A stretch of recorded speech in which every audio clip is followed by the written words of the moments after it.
dari Abu Hurairah radhiyallahu taala Rasulullah sallallahu alaihi wasallam bersabda, "Lau ya'lamul mu'minu," andai seorang mukmin tahu, ma indallahi minal uqubah, apa yang ada di sisi Allah dari siksaan, ya, yang berupa siksaan, ma tami'a bi jannatihi ahadun, niscaya tidak ada seorang pun yang mengharap surganya. Ini bentuk rasa takutnya seorang mukmin, ya. Andai tahu dengan secara hakiki bagaimana siksaan Allah Ta'ala, tidak ada orang yang merasa pantas mengharapkan surga, tidak ada. Maknanya adalah lau ya'lamul mu'min alladzi wajabat lahul jannah ma indallahi minal uqubah wa minal azab wa ma u'idda li ahlin nar fiha. Andai seorang mukmin yang dia ini wajib masuk surga itu tahu bagaimana sanksi azab yang disediakan untuk penduduk neraka, matami'a fi jannatillahi azza wa jalla, dia tidak akan berharap masuk surga itu, rasa kada mungkin. Bal latamanna ayyanju minan nari wa minal azab, tapi yang jadi angan-angannya itu adalah bagaimana dia bisa selamat dari neraka dan dari azab. Hatta wa illam yadkhul al jannah, hingga walaupun tidak masuk surga tidak apa-apa, yang penting jangan diazab itu ya Allah. Ini gambaran seorang mukmin kalau dia tahu bagaimana siksaan Allah. Walau ya'lamul kafiru ma indallahi minar rahmah, andai seorang kafir itu dia tahu kasih sayang Allah, rahmat Allah, maqanita min jannatihi ahadun, niscaya tidak akan berputus asa seorang pun dari kalangan kafir itu terhadap surganya Allah Ta'ala. Jadi ini menjadi dalil bahwasanya memang kita ini harus mendudukkan rasa takut, ya, dan rasa harap itu seimbang.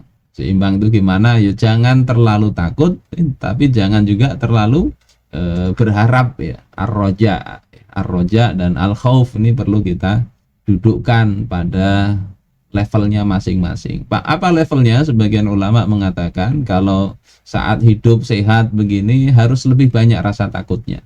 Tapi sudah mendekati sekarat itu harus lebih banyak rasa harapnya, karena tidak mampu lagi kita berupaya lagi. Saudara-saudaraku sekalian rahimakumullah, beberapa lagi ini ada riwayat dari Abdullah bin Umar. Beliau mendengar dari Rasulullah sallallahu alaihi wasallam, "Kanal kiflu min bani Israil." Ada seorang al-kifl. Al-kifl itu orang yang nama orang, ya, suka ini memberikan bantuan kepada orang lain. Tapi ini bukan Zulkifli, bukan Zulkifli yang nabi, bukan, ya. La yatawarra'u min dzambin amilahu.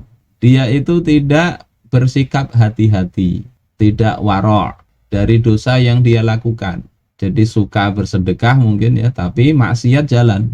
Fa'atathu imra'atun, maka datang kepadanya seorang wanita. Fa'ataha sittina dinaron ala ayyata'aha, maka lelaki ini memberikan 60 dinar. 60 dinar ini 3 kali nisab zakat, kalikan 4,25 gram emas. 60 kali 4, ya, 240 gram, 60 kali seperempatnya 10, 250 gram emas lebih, 254 gram emas, ya. Apa permintaannya? Ya, agar bisa berzina dengan wanita itu. Syaratnya itulah. Ya mungkin kayak para pengusaha-pengusaha yang membayar artis itu kan mahal-mahal. Tujuannya sekedar ingin berhubungan. Falamma qa'ada minha maq'adar rajuli min imro'ati. Ketika sudah duduk dia itu, sudah hampir siap-siap melakukan hubungan terlarang itu, irta'adat wa bakat. Maka si wanitanya ini tergoncang dan menangis. Faqala ma yumkik. Maka lelaki ini bertanya, apa yang bikin engkau menangis? A'akrahtuki, apakah aku memaksa engkau? Kan tidak ada maksa. Sudah deal. Harganya 60 dinar. Mahal sudah itu. Maka wanita ini mengatakan, lah, tidak ada. Engkau enggak maksa aku. Walakinnahu amalun ma'amiltuhu qatta. Tapi ini adalah pekerjaan yang aku belum pernah melakukannya. Wa ma hamalani alaihi illal hajah. Dan tidaklah membuatku melakukan ini kecuali keperluan. Jadi memang betul-betul motif ekonomi. Kalau sekarang orang begini kadang motifnya motif mencari kesenangan, atau motif sebetulnya gengsi, ingin beli HP yang baru, akhirnya menjual diri. Bahkan ada mungkin ingin sekedar ngisi kuota, murah sekali. Faqala taf'alinaha anti hadza min makhafatillah. Maka laki ini berkata, kaget dia, engkau melakukan ini karena engkau takut kepada Allah. Fa'ana ahra, maka aku ini seharusnya yang lebih layak untuk takut kepada Allah. Idhabi falaka ma'a'taituk, pergilah engkau sudah, maka harta tadi sudahlah untuk engkau saja.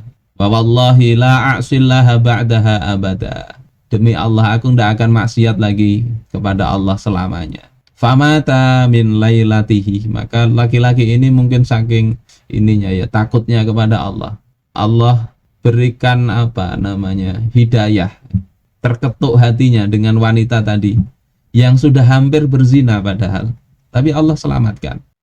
Mudah-mudahan kita tidak diposisikan pada kondisi seperti ini dan Allah jaga kita, karena ini kondisi sulit, ini sudah keluar duit, sudah hampir, tapi Allah jaga, nggak jadi, dan kemudian bersumpah sadar tidak akan lagi dia lakukan itu, maka mati malamnya, Allah wafatkan malam harinya. Fa asbaha maktuban ala babihi, maka pagi harinya tertulis di pintu rumahnya, innallaha qad ghafara lil kifli, sesungguhnya Allah telah mengampuni al-kifl ini. Fa'ajiban nasu min dalik, maka manusia heran dengan hal tersebut.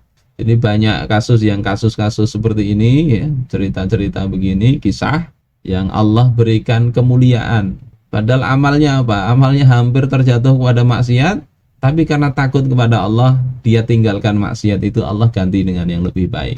Saudara-saudaraku sekalian rahimakumullah, kita ini hidup sekarang di zaman banyak perzinaan begini. Anak-anak hamil, nikah, yang sudah tua juga begitu.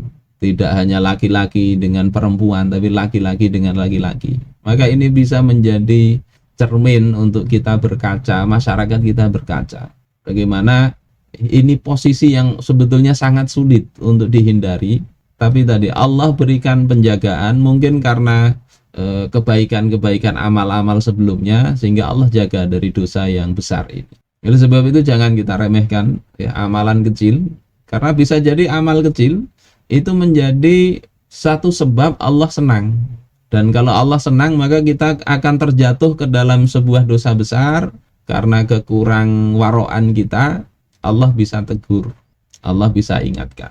Saudaraku sekalian rahimakumullah, yang berikutnya ini hadis yang diriwayatkan oleh Imam Al-Baihaqi dari Sayyidatuna Aisyah radhiyallahu anha. Beliau berkata bahwasanya Rasulullah Shallallahu Alaihi Wasallam, beliau berkata, wahai Rasulullah Shallallahu Alaihi Wasallam, firman Allah, walladzina yu'tuna ma ataw wa qulubuhum wajilah, dan orang-orang yang memberikan apa yang telah mereka berikan sementara hati mereka takut, yakni surah Al-Mu'minun ayat 60.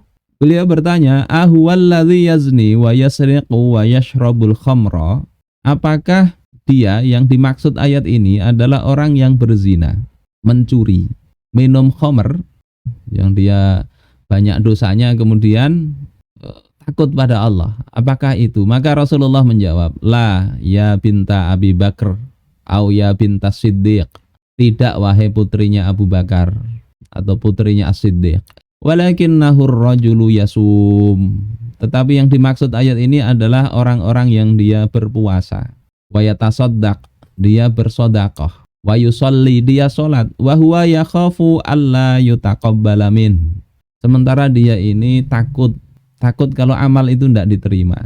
Jadi ini level berikutnya ya, takut dosa-dosa yang lalu, takut itu bagus ya. Yang kedua ini takut sudah beramal baik, orang beriman, tapi mesti juga dimunculkan rasa takut. Takut kenapa? Takut kalau tidak diterima. Kok bisa tidak diterima? Bisa jadi banyak, karena syarat diterimanya amal salah satunya adalah ikhlas, mengharap ridha Allah Ta'ala. Sementara kadang amal-amal kita, ya, kalau kita telusuri, kita telisik dalam hati kita, betulkah sudah murni karena Allah? Ya. terutama lagi kayak dakwah-dakwah seperti ini. Betulkah memang kita ini li'ila'i kalimatillah, ataukah ada sisipan-sisipan dalam benak kita ingin supaya kita dikenal, ingin macam-macam urusan-urusan duniawi.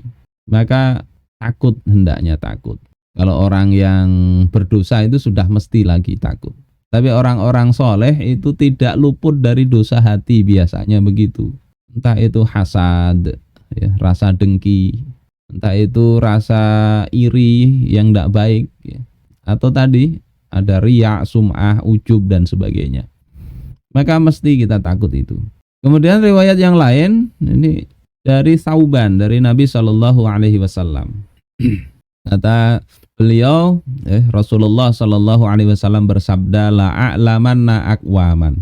Aku akan memberitahu kalian satu kaum min ummati, dari kaumku, ya'tuna yaumal qiyamah bihasanat amsali jibali tihamah, yang pada hari kiamat itu membawa kebaikan-kebaikan seperti gunung Tihamah, bidon, ya. Fayaj'aluha Allahu azza wa jalla haba'an mansura. Kemudian Allah jadikan amal yang sebesar gunung Tihamah yang putih itu seperti debu yang berterbangan, hancur lebur, tidak ada nilainya. Maka Thauban mengatakan, ya Rasulullah, sifhum lana, wahai Rasulullah, beritahu sifat mereka itu kepada kami. Jallihim lana, jelaskan kepada kami sejelas-jelasnya sifat mereka itu. Alla nakuna minhum, agar kami ini tidak menjadi seperti mereka. Wa nahnu la na'lam, sementara kami tidak tahu. Jadi mereka itu ya kami ini, tapi kami tidak tahu. Beritahu kami apa sifat mereka itu. Maka kemudian Rasulullah bersabda, ama innahum ikhwanukum. Mereka itu sesungguhnya adalah saudara-saudara kalian. Wa min jildatikum, dan dari kulitnya seperti kalian juga. Wa ya'khuduna minal laili kama ta'khudun, dan mereka itu juga mengambil bagian pada malam hari sebagaimana kalian mengambilnya, yakni melakukan qiyamul lail. Walakinnahum aqwamun, akan tetapi mereka itu adalah satu kaum idza khalau bimaharimillah intahakuha. Kalau mereka sudah tidak ada orang lain, sunyi sepi, atau dia di perantauan lagi safar, tidak ada yang tahu, dengan adanya yang diharamkan Allah mereka tabrak itu. Makanya hati-hati, kadang safar ini termasuk hal yang berat. Sayyidina Umar bin Khattab ketika ada orang mengaku kenal dengan seseorang, maka beliau salah satu yang ditanyakan, apakah engkau pernah melakukan safar bersama dia? Karena dalam kondisi sendirian kadang orang lebih mudah berbuat maksiat, tidak tahu juga. Akhirnya bisa terjadi ya kayak tadi perzinaan, apalagi dibiayai dinas keluar kota, tidak ada yang tahu. Hal-hal seperti itu banyak terjadi. Ada teman itu cerita begitu, sudah wafat beliau. Dulu dia di perusahaan di Papua, ya, salah satu perusahaan. Terus kemudian suatu saat diadakan ini model acara perusahaan di Puncak. Puncak itu ya Jawa Barat, ya, daerah Sukabumi sekitar situlah. Orang-orang Bogor tahu. Kemudian malam harinya itu datang dua bis isinya perempuan semua, dan ternyata itu peserta dari perusahaan itu sudah dikasih jatah, masing-masing peserta dapat satu AWW anu gelis. Dari situ kemudian beliau ini ya ndak suka di situ, berhenti, ndak beliau nikmati itu fasilitas dari perusahaan. Coba kalau ndak kuat iman, bisa jadi terpakai itu mubazir, ya, dari perusahaan dikasih. Dan hal seperti ini saya punya kenalan juga, salah seorang pejabat ya begitu juga. Jadi ada fasilitas maksiat itu. Kalau merasa ini tidak ada yang tahu, kalau di sini di rumah sendiri kan ada istri mungkin, atau ada anak, ada masyarakat yang tahu. Tapi kalau di tempat lain mungkin merasa tidak ada yang tahu ini. Maka ini salah satu sifat yang buruk. Di depan manusia banyak bagus, sendirian dia bermaksiat kepada Allah Ta'ala. Kalau kita punya kebiasaan begini, segera kita bertobat, minta ampun pada Allah Ta'ala. Kita dipandang baik, tapi kesendirian kita maksiat senangnya. Ini sifat yang buruk. Walaupun di akhirat itu kebaikannya sebesar gunung Tihamah, tidak ada nilainya. Jadi debu beterbangan, tidak ada beratnya di sisi Allah Subhanahu wa Ta'ala. Mudah-mudahan Allah jadikan kita orang yang terhindar dari sifat begini. Apa zahir kita, ya begitulah batin kita. Apa yang kita katakan, ya begitulah kondisi muncul dari hati kita dan bisa tercermin dalam perilaku kita. Amin ya rabbal alamin. Yang berikutnya diriwayatkan oleh Imam Bukhari, ini masih terkait dengan rasa takut dari sahabat Abdullah ibnu Mas'ud radhiyallahu an. Ada dua hadis, salah satunya itu dari Nabi, salah satunya disandarkan kepada perkataan Abdullah bin Mas'ud sendiri. Kata beliau, innal mu'mina yara dzunubahu ka'annahu qa'idun tahta jabalin.